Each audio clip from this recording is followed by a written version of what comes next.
wild chronic disease epidemic, an enormous suffering and cost that has ensued, we have to come together to address the new problem. That's right, we have to come together. If we can get beyond the tribalism in our society, rampant in our culture, we will realize that we all want the same things. Republican, Democrat, and independent moms showed up in high numbers to vote for President Trump on this very issue that Secretary Kennedy has championed. Moms across America have spoken, and they want more honesty and humility from our nation's healthcare leaders. And if we're being honest, ADHD is not a genetic problem, and our obesity epidemic is not a willpower problem. It's something that adults have done to children. I was reading a New England Journal of Medicine article recently, came out in January, referring to the chronic disease epidemic in children, specifically infertility, diabetes, obesity, attention deficit disorder, and many other health problems. And it referred to that group of problems with an interesting term. It called them non-communicable diseases of children. Non-communicable diseases. Well, actually, they are communicable, but kids are not getting these diseases from viruses or bacteria. They're getting them from using their phones and ultra-processed foods and chemicals and toxins that we have introduced into their world. Gandhi once said, the true mark of a society can be found in how it treats its most vulnerable members, including children. Secretary Kennedy has said that he would instruct the FDA to examine concerning ingredients in the nation's food supply, and today we are delivering on that promise.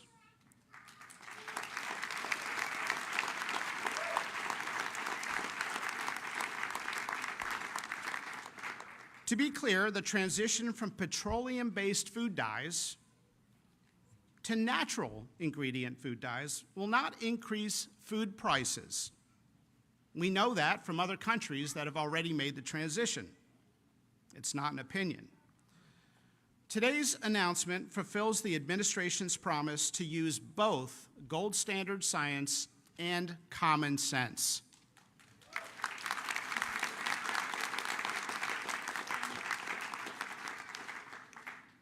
For the last 50 years,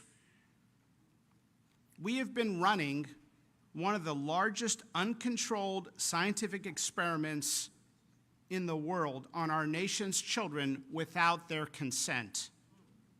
And today, we are removing these petroleum-based chemicals from their food supply.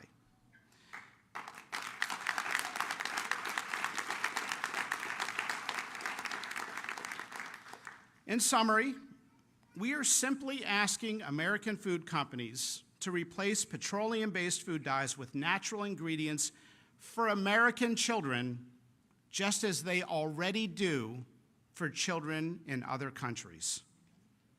American children deserve good health. Thank you.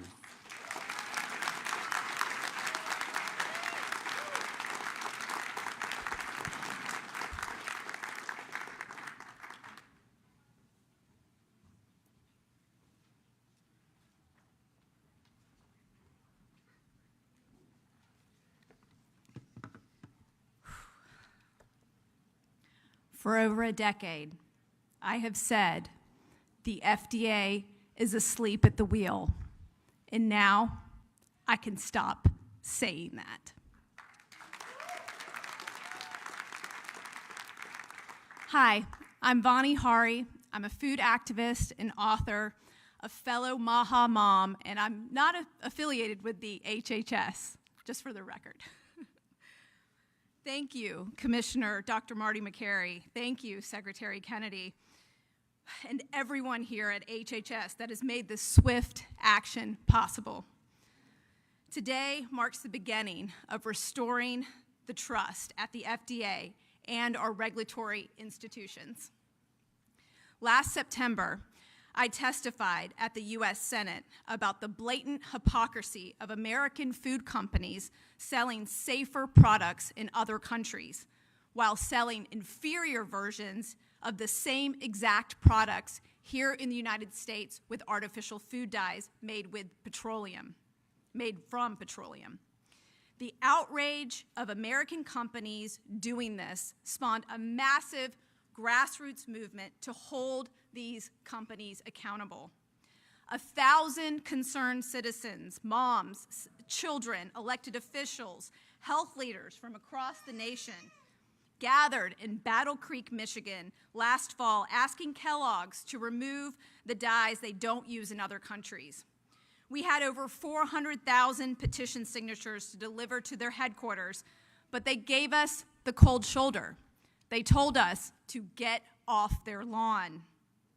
Secretary Kennedy took our unheard voices to the campaign trail and elevated them all the way up to President Trump.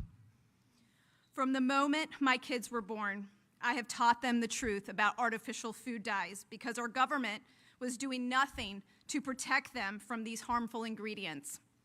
Now we are entering a new era, an era where we don't need to worry about artificial food dyes on the frosting of a birthday cake, the breakfast cereals served at schools, our children's Halloween bucket or Easter basket, the chips and the sports drinks being served after a game. This was the effort of so many incredible people, many of whom are in this room today. Thank you. Thank you for being loud. Thank you for coming together with me on this issue. Because you made your voices heard, we now have made history together. And now we have intellectual honesty coming out of the FDA, focused on looking at updated science on food additives that American food companies are not using in other countries. This is a win for every American who doesn't know the truth about the food industry. For all the mothers, the fathers, the doctors, and the teachers out there struggling for answers on our children's health problems when they can be solved with food. Because you know what? Food is medicine. Thank you very much.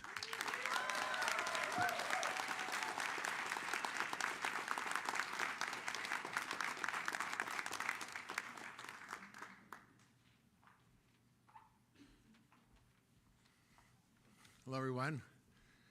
Thank you, Mr. Secretary, Commissioner McCary, Governor Morrissey, and the rest of the crew here to fight the good fight. And I was reflecting on a friend of mine who was a pediatrician who once said that if a foreign nation was doing to our children what we are doing in America, we'd go to war to protect them. And I think we don't need to do that anymore because we have a champion in Secretary Kennedy and Commissioner McCary to really make a change that we need in America. I'm Dr. Mark Hyman. I'm a practicing physician. I'm speaking on behalf of myself and not HHS. I'm a lifelong advocate for addressing chronic disease through food. And I'm here today because our food system, specifically our regulatory system for food additives and dyes, is failing to protect the health of the American people, especially our children. Every day, Americans consume thousands of chemicals in our food, many of which have never been independently tested for long-term safety.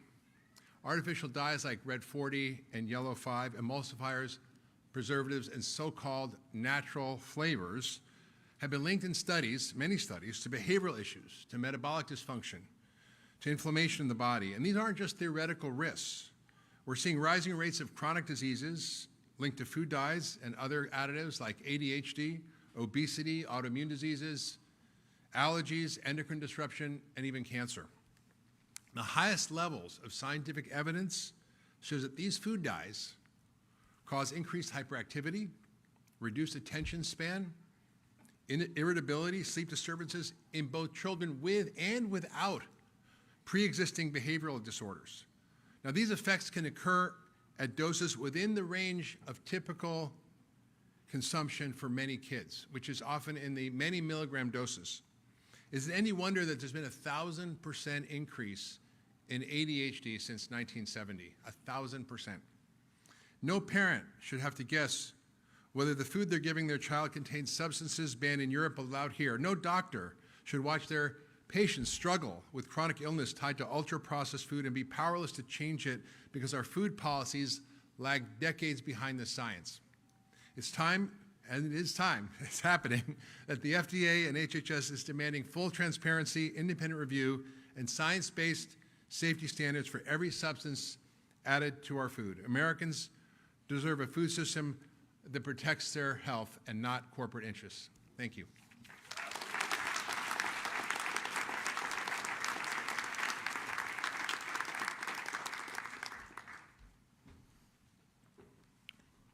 My name is Callie Means. I'm a special government employee at the White House.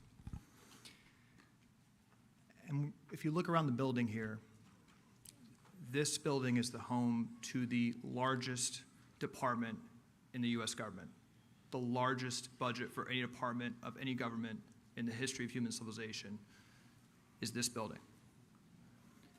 And 90% of that spending is because we are poisoning our population with chronic disease. 90% of the spending from this building, and the spending from this building is 5 times what it is in Spain per capita, 4 times what it is in Italy.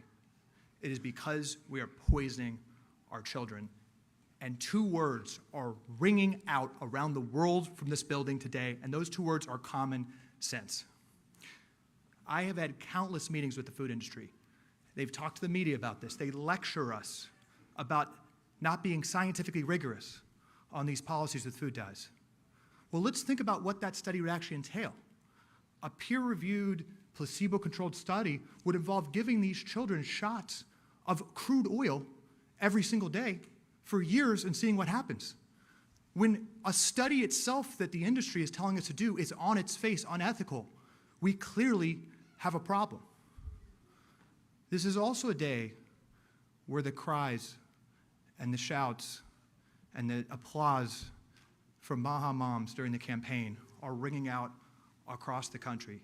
Look at what we have here today. We have people like Dr. Mark Hyman who've been fighting this and talking about the real science for decades. We have Vani Hari, who's been advocating, shouting into the darkness for years on this issue. We have Maha moms, we have children. They gave President Trump and Secretary Kennedy a sword during this campaign. Secretary Kennedy and President Trump are walking with the Maha moms behind them.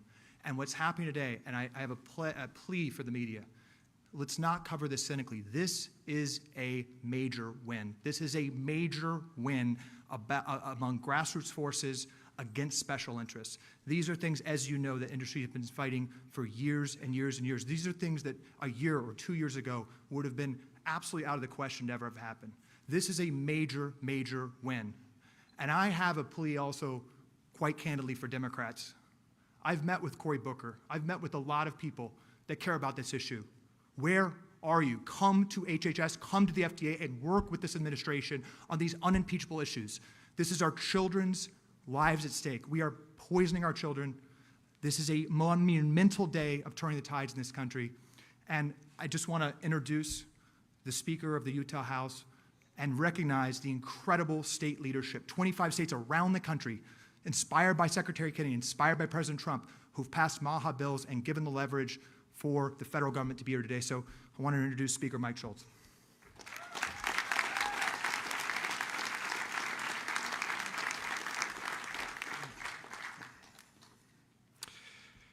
Good afternoon.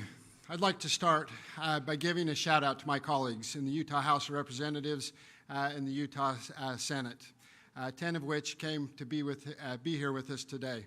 Thank you. Because you see, real change doesn't happen easy. It happens because people are willing to do the hard things, to make the tough calls, and to put our kids first, and Americans first. Whether it's banning soda from SNAP purchases, or getting ultra-processed foods out of our school lunches, or removing fluoride from our drinking water, Utah leads and Utah has taken action.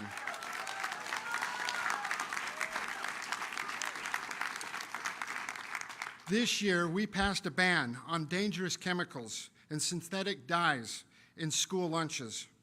In fact, one of our largest school districts has been doing this for 3 years already, showing that we can provide a healthy environment for our kids without overburdening our schools and our school systems. These decisions aren't easy, and they're not always popular. But the mark of leadership is doing the right thing, even when it's hard. Secretary Kennedy can attest to that. While we're proud of the work we've done, we know that this fight isn't over. And it's not won in a single session, or in a single bill, or by a single state. It takes collaborative, sweeping approach to bring people together, local, state, and federal governments, all pulling in the same direction. That's why we're grateful for the growing partnership between the Utah Legislature and the Department of Health and Human Services. It's the kind of collaboration that gets things done and moves the ball forward. We appreciate the support, and we really respect the leadership in this room, especially Secretary Kennedy, and we're excited to keep the ball moving and to keep things going. Let's make America healthy again, because our kids deserve better. Thank you for allowing me to be here with you today.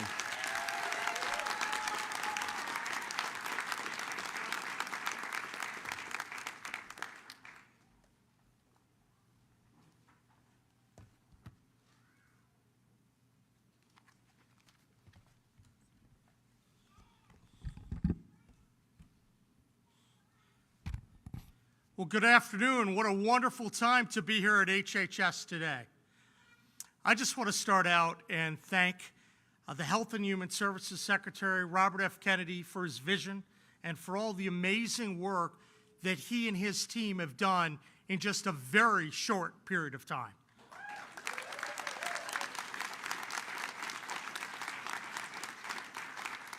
I'm grateful to be here with the Secretary and with the FDA Commissioner, Dr. McCary, and also I'm personally appreciative that President Trump had the good sense to pick these wonderful people. They're doing an amazing job making America healthy again.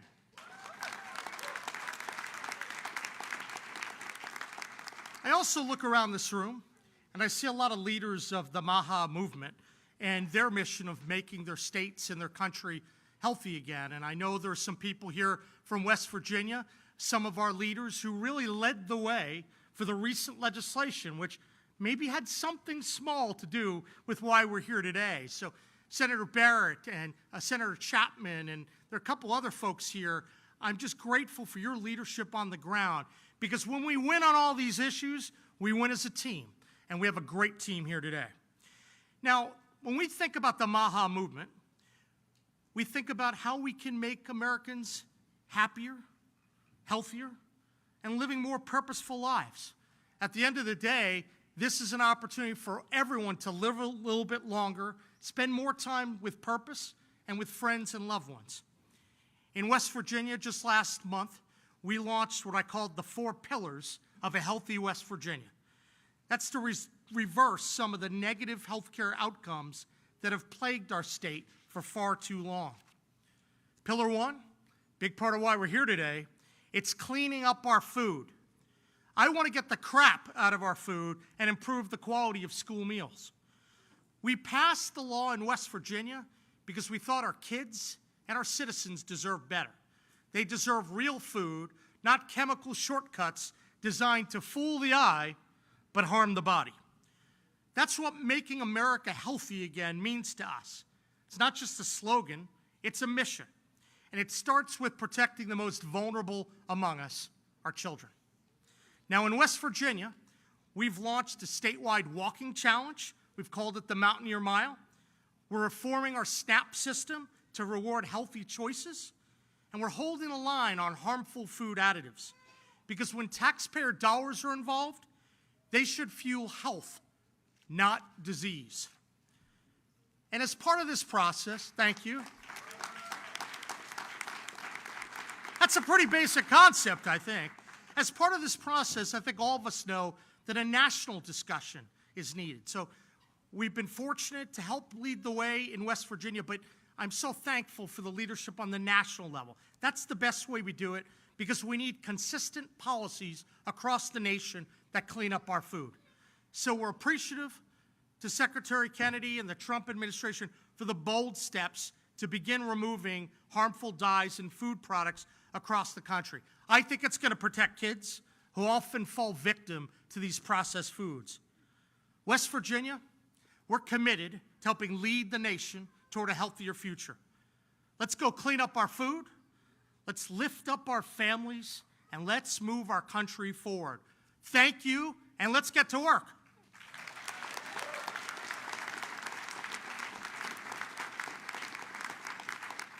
And now it is my pleasure, my honor, to introduce someone who makes a lot of people nervous here in Washington. That's Secretary Kennedy. Secretary Kennedy? This is a guy that's willing to speak the hard truths and stand up for everyday Americans. Even when it's not popular, he stands up, he makes it happen. Let's join me in welcoming him, a warrior for America's children, RFK Jr.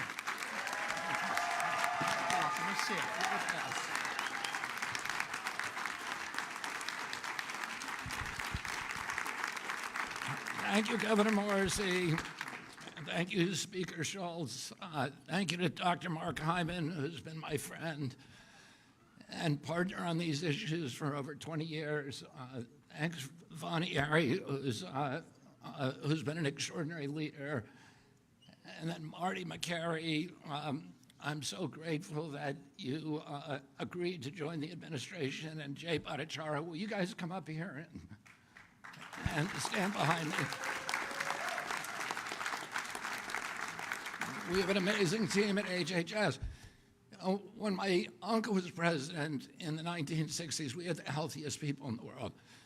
And one of the basic assumptions of our country was that because we were robust people, because we were vigorous, because we were tough, we had what my uncle called this beef jerky toughness that was responsible for our country being the land of the brave and the home of the free, the greatest industrial power in the world, the wealthiest country. We owned half the wealth on earth when my uncle was president, and part of that was because of the vigor of our society.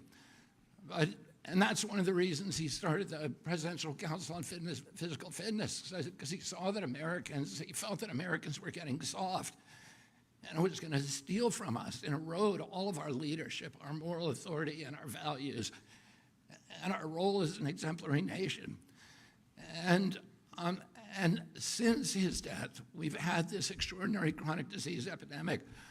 When my uncle was president, 3% of American kids had chronic disease. Today, it's around 60%. And these are a broad category, the ones that Marty mentioned, like ADHD, the neurological disorders, ADD, ADHD, speech delay, language delay, tics, Tourette syndrome, narcolepsy, ASD, and autism. All of these are injuries that I never heard of when I was a kid. They were not part of the nomenclature. They weren't part of the dialogue. There was zero spent in this country treating chronic disease when my uncle was president. Today, it's about $1.8 trillion annually. It's bankrupting our nation. 74% of American kids cannot qualify for military service. How are we going to maintain our global leadership with such a sick population? We have all these autoimmune diseases, these exotic diseases. And again, I never heard of juvenile diabetes, rheumatoid arthritis, lupus, Crohn's disease, and 100 others that were just unknown when I was a kid. I never knew anybody with a peanut allergy. I never knew anybody with a food allergy. Why do 5 of my 7 kids have allergies? I never knew of anybody who had eczema. I knew of a very small number of children who had asthma, but that has exploded as well today. And our fertility is dropping dramatically. Teenagers in this country today have the same testosterone levels as 68-year-old men. Our girls are reaching puberty 6 years early, from 10 to 14 years old. And this is existential for our country. And we have to address it. And one of the probably, when I met with, and I want to commend the food companies for working with us to achieve this agreement or this settlement. And when I went in a few months or about a month ago to meet with a few food companies, I was talking with my staff about these petroleum-based dyes, and I said, if they want to add petroleum, if they want to eat petroleum, they ought to add it themselves at home. But they shouldn't be feeding it to the rest of us.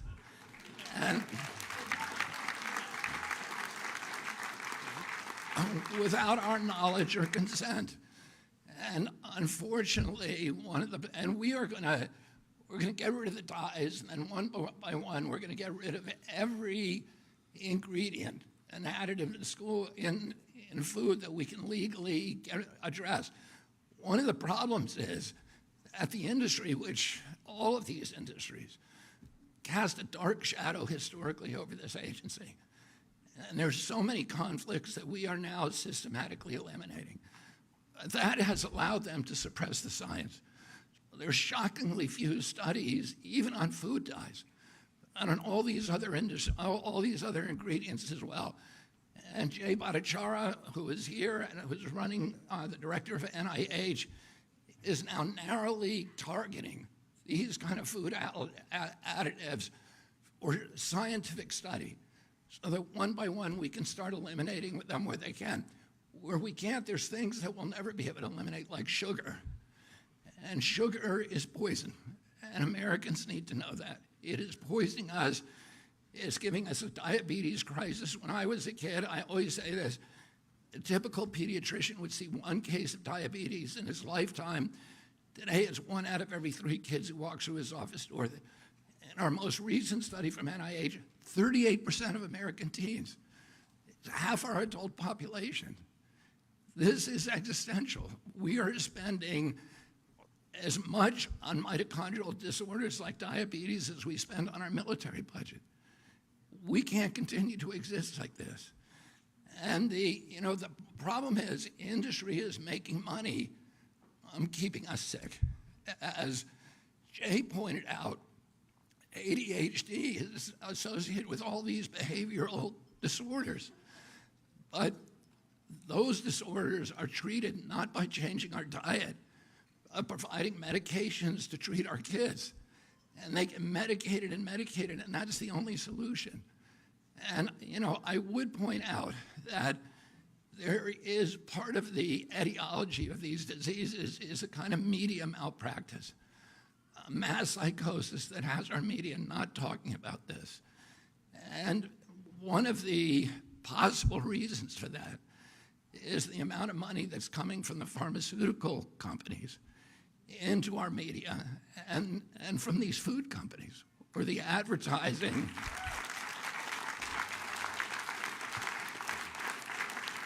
And the advertising has at least plays a factor. So that revenue, that extraordinary revenue stream, in disabling their capacity or their inclination for skepticism and for critical thinking. So Americans don't know what they're eating, and they don't know the implications of those things.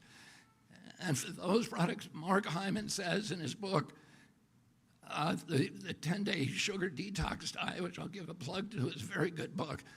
He talks about how dangerous sugar is and how it's as addictive as crack. And our children are addicted to it from when they're little kids. Our agency recommends, I think, a huge amount of sugar for kids from when they're born. And it's hurting them, and it's addicting them, and it's changing their taste buds so that they crave it. And it's disabling our population. So for those ingredients that we can't ban legally, we're going to start informing Americans about what they're eating. And we're going to try to work with Congress and the White House to make sure that we have adequate labeling so mothers who go into the grocery stores know what is good for their children and what is not. I want to say one other thing about the moms. When I went and spoke for the first time, and I met with the heads of all the food industry companies, one of the things that they said to us is that the worst thing for us is if we have a patchwork of legislation in all these different states, because then we're not capable of marketing nationally distributed products, because we're going to have different regulations in every state. And they didn't want that, and that's one of the reasons they came to the table with us. I want to thank Speaker Schultz. I want to thank Governor Morrissey, and I visited many other governors in Virginia and West Virginia, in Arizona and Utah and other states that are banned, that are having these local bans. But those bans have given us leverage to make demands in the food company, and the only reason that those states have banned these products is because of these ladies and millions of more across the country, the warrior moms who have powered the MAHA movement.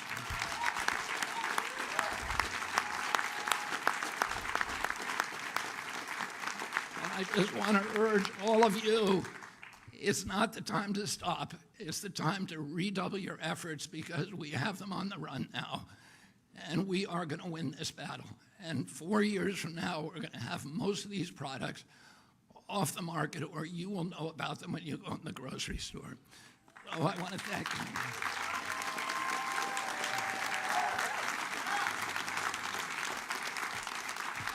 And finally, and most importantly, I want to thank President Trump.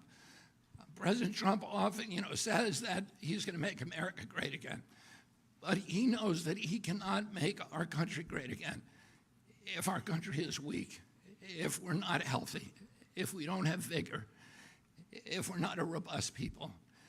He says that he's going to restore the American dream, and a healthy person has 1,000 dreams. The sick person only has one. And right now, there's 60% of the people in this country who have only one dream, that they can make it through a day without pain, with energy, without having to take medications. And we are going to change that for our country. And I want to thank the moms and thank President Trump for his confidence in my leadership and for allowing me to surround myself with such an extraordinary team of scientists who are going to restore transparency to this agency. We're going to do replicated science. We're going to restore gold standard science so we know what's in our food and we can eliminate it. Thank you all very much.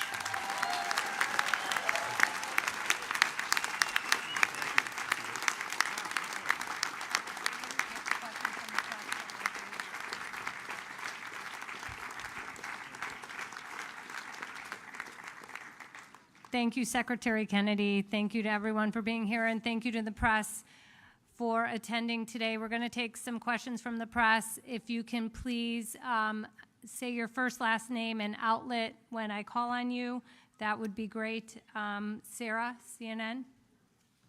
Here. I got it. Okay. Hi, Sarah Overmall from CNN. Secretary Kennedy, you talked about how sugar is poison and how it's addictive.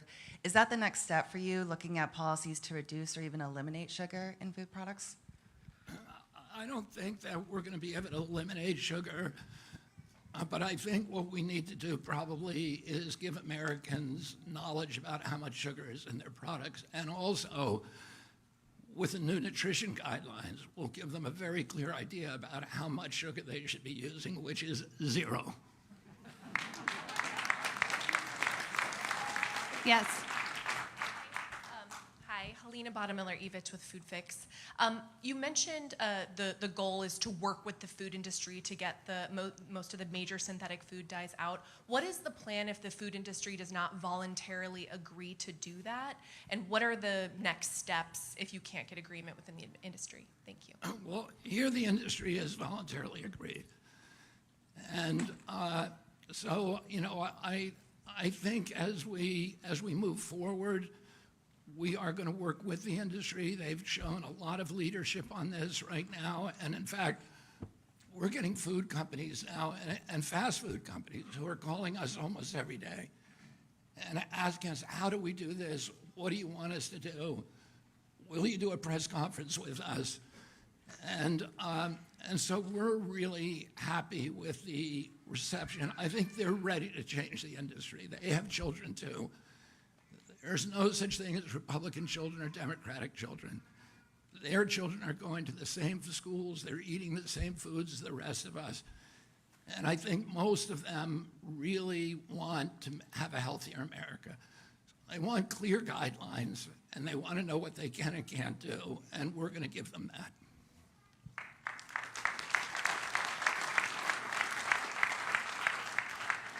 Yes. Hi, Margaret Manto with Notice. I'm wondering if there's any pharmaceutical additives that you'd like to eliminate?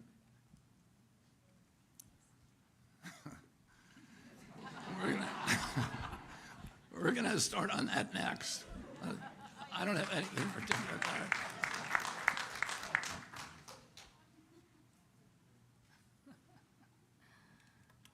Yes, in the white. Hi, Emily Kopp, Daily Caller. When will HHS FOIA offices be restored? This is important for many of your stated priorities, adverse events, food.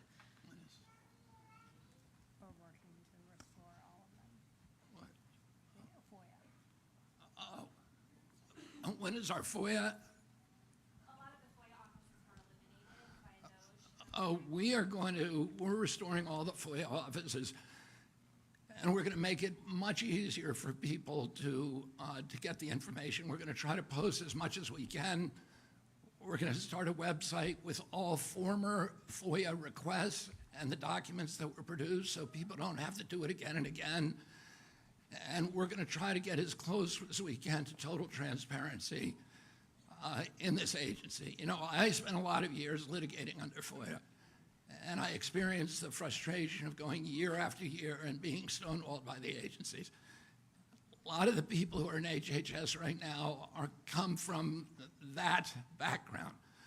So we all understand how important it is to have, you know, clear communications. Well, the papers that we produce in this agency do not belong to us. They belong to the American people, and we need to be honest with them. And let me just answer the question before you about the drugs and the pharmaceutical products and the additives to the pharmaceutical products. Right now, Jay Bhattacharya is working is assembling teams all over the country of scientists at universities and research centers to look at all of those products so that we can have, I mean, one of the problems is we don't have good science on everything. And we need to have science before we take policy action. And that science has been suppressed systematically for decades because of the conflicts in this agency. We're going to remove those conflicts. We're doing the science, already doing it. And we'll be announcing a series of grant opportunities this summer on all of these different ingredients. And we're going to have good information for the American public, and then we will take appropriate action. Ashley. Ashley DeMello with Fox News Digital. Will there be a way for Americans to identify products that are complying with this phase out? Such as labeling or? We're looking at labeling. Labeling, we have to go to Congress for. But one of the things that we're going to do is we're going to post all the information we have about every additive on an open source website. So that, and we're going to encourage companies that develop apps. There are a number of other apps out there today, like Yucca is one, but there are a number of others. I use Yucca, and my wife uses it in our home. Those apps, then you can use, those companies will develop apps in the private marketplace so that mothers can go in, they can scan a barcode of every product in their grocery store, and they can know what's in it and what's not. Thank you. Jan? So, Secretary Kennedy, you have a lot of issues on the MAHA agenda, obviously. and I'm very curious if you could share some of the logic of choosing, for example, autism and food dyes and things as some of the kind of inaugural issues that you're coming forward with. I would say, you know, we're in a triage situation now, so we're choosing our priorities based upon the issues. I mean, food dye is just a no-brainer. Nobody wants to eat petroleum. Everybody knows there's enough science out there that we know it's terrible for you. It causes health problems, but also behavioral problems. And so we can act on that now. Anything that we can act on, we're going to act on immediately. Some stuff we need science for. We just need to do more science. But a lot of times you hear people say, oh, we're going to do more science on that, and then 10 years go by. That's not going to happen. President Trump wants dramatic change. President Trump wants dramatic change in the next 2 years, and we're going to deliver that for him. In terms of autism, autism is a priority. We've gone from 1 in 10,000 now to 1 in 31, 1 in every 20 boys. This is 1,000 times more impactful to our country from an economic point of view, from a moral point of view, from just from the perspective of just our national well-being. That it has to be, it's costed by 2035. It's going to cost us, autism alone, just one of these chronic diseases will cost our country $1 trillion a year. We have to end that, and we have to end that because the children and the families are suffering so terribly. So that has been a priority for me for 20 years, and it will continue to be a priority, and we are going to find the answer very, very quickly, and we're going to eliminate the exposures that are causing it. Yes.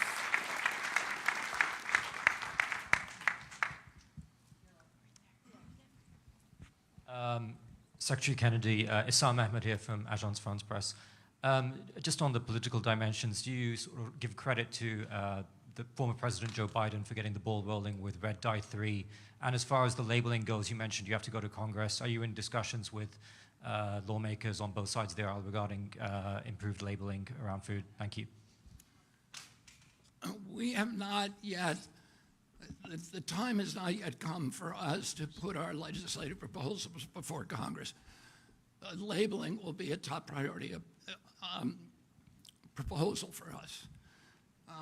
In terms of the credit, I credit President Biden for getting it done. I wish it hadn't taken him to 1 week before I came into office before he did it. You know, let's give credit where credit's due. Okay, one more question right there in the pink. Thank you, Secretary Kennedy. Cheryl Gay Stolberg from the New York Times. I just want to make sure we understand the parameters of this agreement with the food companies. Do you actually have a settlement with the food companies and a formal agreement for them to adhere to these guidelines? And if so, why don't we have anyone from the food industry here? I would say we don't have an agreement, we have an understanding, but I'm going to let Marty take this question. Thank you. Thank you, Mr. Secretary. You win more bees with honey than fire. Good to see you, Cheryl. And so there are a number of tools at our disposal. And so I believe in love, and let's start in a friendly way and see if we can do this without any statutory or regulatory changes, but we are exploring every tool in the toolbox to make sure this gets done very quickly. And they want to do it. They want to do it. So why go down a complicated road with Congress when they want to do this? They don't want to deal with a patchwork of 30 different state plans. We've had wonderful meetings with the food industry. I've been amazed, and they are eager to do this. They are good people. As Secretary Kennedy has said, they have kids too, and I think we all want the same thing. Thank you.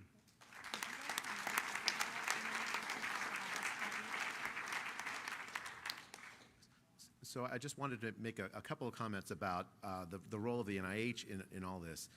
One of the major problems that I think that parents around the country have faced is when they go to the scientific literature, they come back with a stone wall.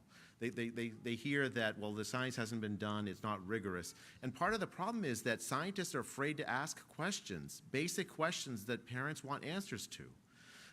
Secretary Kennedy has asked me to, for instance, to initiate a study on autism, the cause of the rise in autism. It's a question that is at the front of the minds of so many parents across the country worried about their kids. And yet, scientific progress on this has been slow because scientists are frankly scared to ask the question. The goal of my leadership at the NIH is going to make it so that those questions are no longer taboo among scientists. Scientists need to work on the things that actually are at the top of the minds of the American people. The mission of the NIH is to do research that extends the life expectancy and improves the health of the American people. And that's exactly what we're going to do.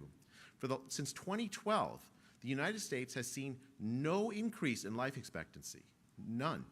And it collapsed during the pandemic, and only recently has it started to come back up to 2019 levels. That is a situation that is a catastrophic failure of the American public health system, and it frankly is also a failure of American scientists to address the key drivers of this enormous chronic disease crisis we're facing. And I'm really grateful to Secretary Kennedy for his leadership, and I'm grateful to President Trump for his leadership in giving us the opportunity to turn the ingenuity of American scientists to the questions of how to improve American health and to make America healthy again. Thank you. Thank you, everybody.